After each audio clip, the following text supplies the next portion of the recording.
ఒక్కటి జ్ఞాపకం పెట్టుకోండి, ఏమీ చదువుకోనటువంటి వ్యక్తి చేసినటువంటి నేరం పట్టుకోవడం చాలా తేలిక.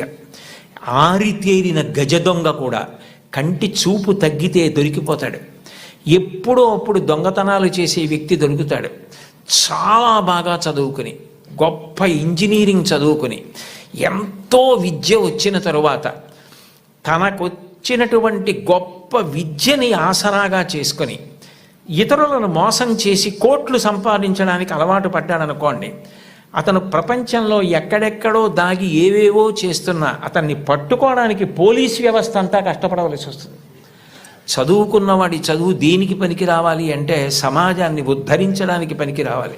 అంతేకాని చదువుకున్న చదువు సమాజాన్ని పాడు చేయడానికి పనికి రాకూడదు.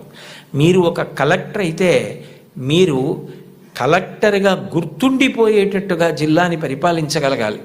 ఒక్కొక్క కలెక్టర్ అలా జ్ఞాపకం ఉండిపోతారు.